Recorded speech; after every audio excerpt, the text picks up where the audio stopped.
Delhi to Madurai. அப்போ மத்தியானம் நாங்கள் ரூமை செக் அவுட் பண்ணணும். ரூமை செக் அவுட் பண்ணிவிட்டு எல்லாம் லஞ்ச் முடிச்சிடலாம், சாப்பிட்றலாம்.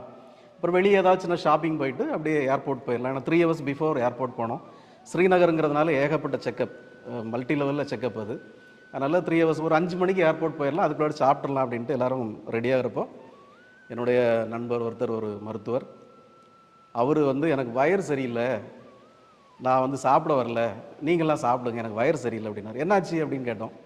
இல்லை எனக்கு 2 தடவை லூஸ் மோஷனாக இருக்குது, அதனால் நான் ஒரு லோபேரட் டேப்லெட் போட்டேன் அப்படின்னார். ஆக்சுவலி இந்த லோபேரட் டேப்லெட்டுங்கிறது லோப்ரமைடு. இந்த லோப்ரமைடுங்கிறது டயரியாவோட கடைசி ஸ்டேஜில் தான் கொடுப்போம். அது கொடுக்க ரொம்ப யூஸ் பண்ணக்கூடாத ஒரு டேப்லெட்டு. தீரவே டயரியா நிற்கலை, லூஸ் மோஷன் நிற்கலைன்னா அது கடைசி ஸ்டேஜில் தான் அது கொடுப்போம். கொடுத்தா டப்புன்னு அடைச்சிக்கும், ஷட்டர் அடைச்சிக்கும். சார் அவங்க என் ஃப்ரெண்டு என்ன நினச்சாருன்னா, நம்ம ட்ராவலில் இருக்கிறோம், நமக்கு அது குழப்பிடக்கூடாது கஷ்டம்னு சொல்லி அவர் முதல்ல இந்த லோபேரட்டை